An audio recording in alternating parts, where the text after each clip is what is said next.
Fenomena membuat banyak usia anak terlibat dalam kejahatan yang bisa melukai orang bahkan menghilangkan nyawa orang. Bagaimana pandangan hukum mengenai fenomena ini? Kali ini kita sudah kedatangan tamu, Kunto Wisno Aji, seorang praktisi hukum. Dan di edisi perdana podcast Bicara Hukum kali ini kita akan membahas fenomena klitih dari segi pandangan hukum.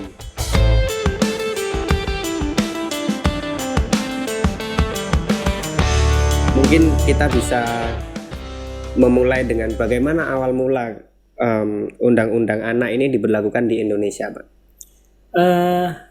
Kalau dari saya berbicara ininya dulu ya, berbicara sebelum ke undang-undang anak, saya berbicara bagaimana negara ini melihat perlindungan anak dulu ya, dari sisi konteks kehidupan bernegara, berbangsa dan bermasyarakat. Saya akan mengawalinya dari pembukaan ya, pilar kita hidup berbangsa dan negara ini kan mulai dari pembukaan UUD 45, berbicara Pancasila dan berbicara konstitusi, Undang-Undang Dasar 1945. Di dalam alinea keempat pembukaan itu, negara itu wajib mencerdaskan kehidupan bangsa. Letak anak ini di dalam kenegaraan itu bersifat aset, makanya kemudian dia wajib untuk dicerdaskan. Kemudian dia wajib untuk dibentuk sebagai manusia yang beradab. Sila kedua. Kemudian di dalam konstitusi ada di berbagai pasal, mulai dari pasal 28B ayat 2, bahwa anak itu berhak untuk kelangsungan hidup, tumbuh kembang, perlindungan, kepastian. Pasal 28G ya, dia berhak mendapatkan perlindungan, kehormatan, orientasi anak yang melakukan kejahatan atau kenakalan ya, lebih ininya, awal mulanya kenakalan itu, dia tidak dihukum, tetapi dia harus diberikan perlindungan. Nah, sesuai dengan tadi, mulai dari pilar pembukaan UUD 45, kemudian menjadi manusia yang beradab, kemudian konstitusi. Jadi anak itu dipidana sebenarnya itu upaya yang terakhir, tapi yang jelas anak itu harus dibina dulu dari konteks sistem peradilan pidana anak di Indonesia. Nah, kemudian ada konsep diversi. Nah, ini mungkin bisa dijelaskan bagi masyarakat yang masih belum paham mengenai konsep diversi ini apa, Mas? Ya, konsep diversi secara definisi hukum di dalam sistem peradilan, Undang-Undang Sistem Peradilan Pidana Anak nomor 11 tahun 2012 ya, jangan terbalik kalau 2021 nanti Undang-Undang Cipta Kerja kan gitu. Nah, di dalam pasal 1 angka 7, diversi itu adalah upaya penyelesaian pidana anak yang tadinya dari peradilan pidana menjadi di luar peradilan pidana.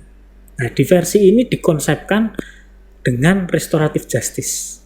Ada di pasal 1 angka 6. Restoratif justice itu konsep penyelesaian sengketa di luar pengadilan atau non penal, yang itu dia mengedepankan berembuk, bermusyawarah, mencari titik temu antara siapa?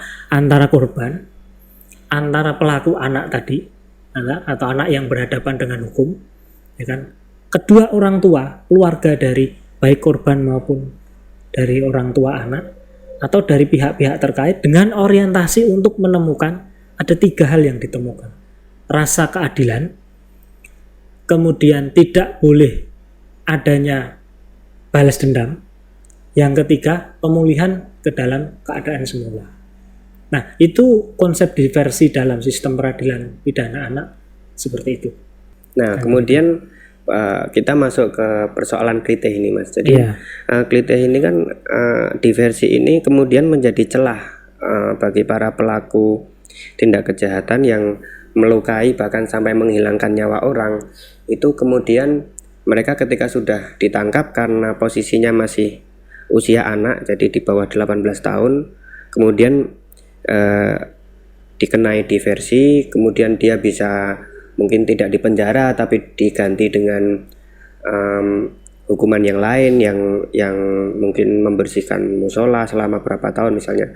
Nah, tapi pada praktiknya itu kemudian mereka bisa kembali ke gengnya, kemudian dia bahkan mendapat legitimasi, wah saya bisa, bahkan saya wis mateni uang gitu. Kemudian dia bahkan bisa sampai dihormati oleh gengnya itu. Nah ini bagaimana itu Mas, kemudian diversi ini apakah tetap relevan untuk diberlakukan kalau kita bicara soal klite? Saya melihat kalau diversinya itu terkait dengan belum sampai menghilangkan nyawa itu dan tidak cacat ya, itu dalam konteks diversi kemudian di restoratif justice kan ada 3 hal tadi, rasa keadilan, kemudian pemulihan dalam keadaan semula, kemudian tidak adanya balas dendam.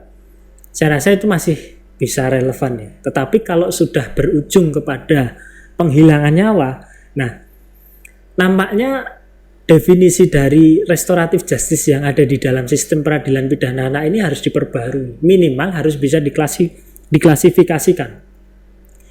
Mana yang bisa dimasukkan dalam diversi kemudian restoratif justice terkait dengan tindak pidana yang ada di jalanan, bahkan yang sampai melukai, menghilangkan nyawa atau mungkin sampai membuat cacat seseorang sebagai korban yang dia tidak tahu apa-apa kan begitu.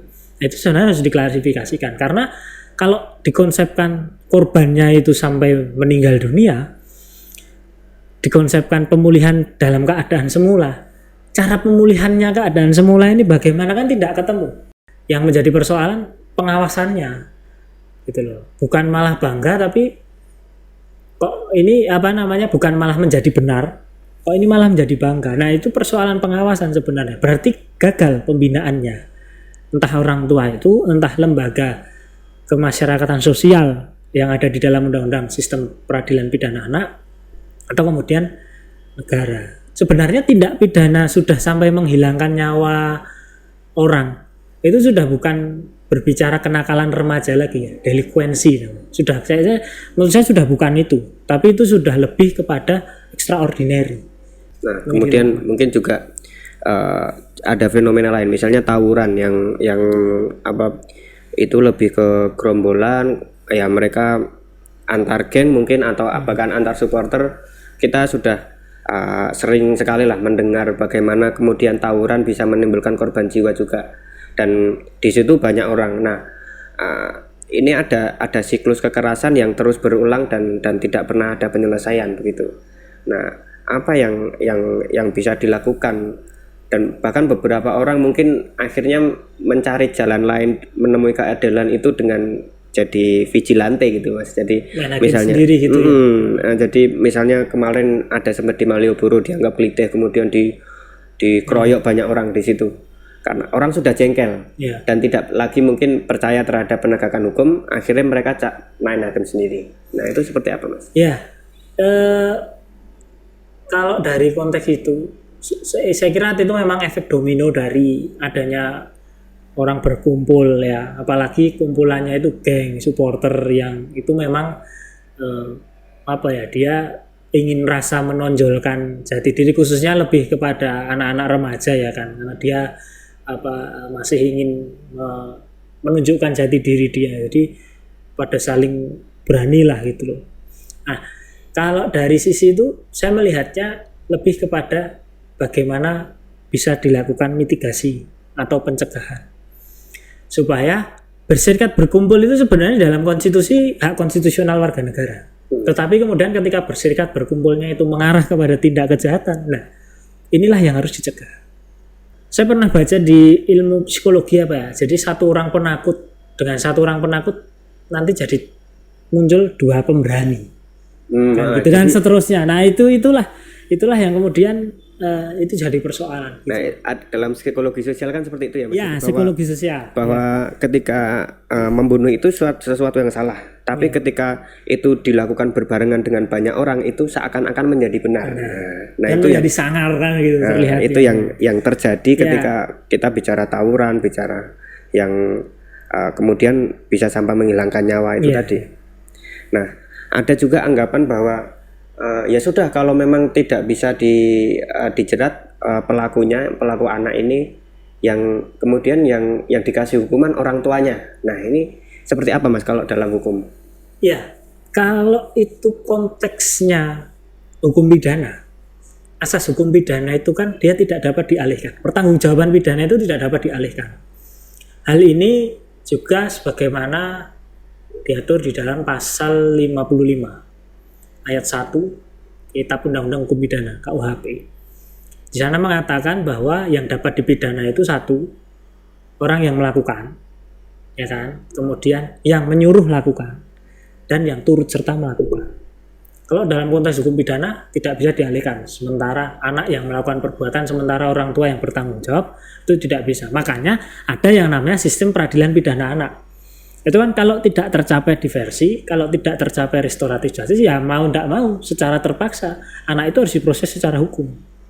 Tetapi dengan konsep yang tidak sama dengan hukum acara layaknya orang dewasa. Ada suatu kekhususan pembeda-pembeda terhadap adanya sistem peradilan pidana anak, mekanisme sistem peradilan pidana anak. Nah, kalau itu di dalam hukum perdata, nah anak yang berbuat, orang tua dapat bertanggung jawab sesuai dengan pasal 1367 bahwa orang tua menanggung kerugian, yang pada pokoknya orang tua dapat menanggung kerugian terhadap kesalahan si anak baik itu anak kandung, anak yang menjadi anak angkat, atau berdasarkan perwalian yang dia masih di dalam lingkup tanggung jawab si orang tua itu. Tetapi itu hanya karena itu secara keperdataan, ya makanya itu hanya dapat digugat untuk mungkin ganti kerugian. Kita bisa kan melihat begitu. Ini ya Mas, dulu ada kasus Dul Jailani ya. Betul, ya. Ketika dia menabrak orang kemudian sampai meninggal dunia. Dan dia masih di bawah umur kondisi dalam mengemudi itu kan. Nah, itu kan kemudian Ahmad Dhani juga akhirnya menanggung kerugian yang ditimbulkan dengan menyekolahkan sampai menguliahkan anak dari korban itu.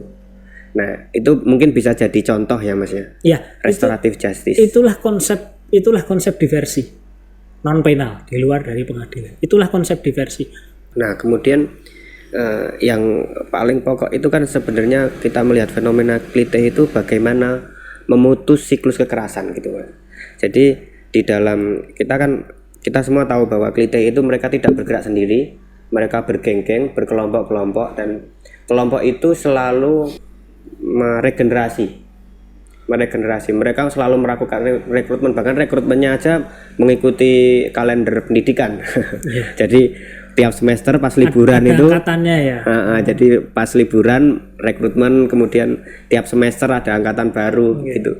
Nah itu dan mungkin kenapa itu bisa jadi menjawab ya kenapa kemudian korbannya random, karena memang mungkin itu memang mereka yang baru direkrut, kemudian mereka diuji dengan ditargetkan gitu ya. Mereka kalau kamu berani melukai orang, kamu bisa ikut geng itu. Nah seperti itu. Apa yang bisa dilakukan mungkin untuk memutus siklus kekerasan itu? Ya, dari pandangan saya tadi itu lebih baik dilakukan mitigasi, pencegahan, dengan tidak selalu melulu itu nanti menjadi tugas polisi, juga tidak. Tetapi bisa jadi dari keluarga dulu, karena keluarga kan skup terkecil organisasi masyarakat itu kan ada di keluarga. Dan keluarga dulu, orang tua itu yang perhatian, gitu loh. Rata-rata orang tua juga tidak tahu ya anaknya. Ya, karena terlalu sibuk, terlalu. Nah, bisa dikontrol. Sekarang kan dulu kemana-mana ini ya harus ketemu, harus ini ya. Tapi sekarang kan komunikasi melalui gadget, melalui HP. Jadi minimal paling tidak sekarang kan ada aplikasi yang dapat mengetahui. Nah, HP anak itu kalau bisa dipasang aplikasi, jadi supaya tahu ini dia chat dengan siapa, dia ada di mana, dimonitor, di tracking, kan gitu. Itu dari skup keluarga.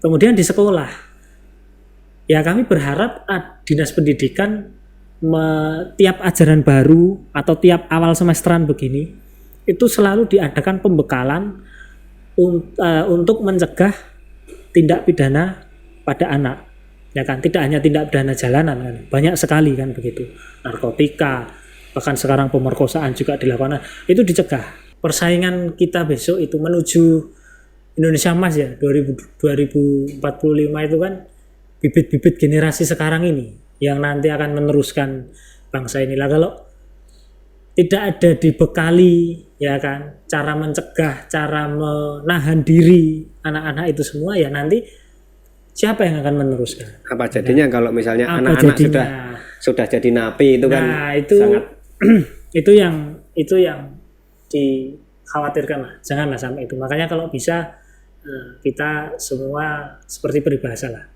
lebih baik mencegah daripada mengobati, ya kan, daripada nanti sesal di kemudian hari. Apa motivasinya ikut kelompok-kelompok ini? Enggak ada motivasi. Masih mau ngulang nggak kira-kira? Tidak, Pak. Orang tuanya sudah tahu? Sudah tahu, Pak. Demikian edisi perdana podcast Bicara Hukum kali ini. Bagi teman-teman yang ingin mengusulkan tema bisa komen di bawah. Dan kalau teman-teman suka bisa like dan subscribe Radar Jogja Channel. Sampai jumpa di episode selanjutnya.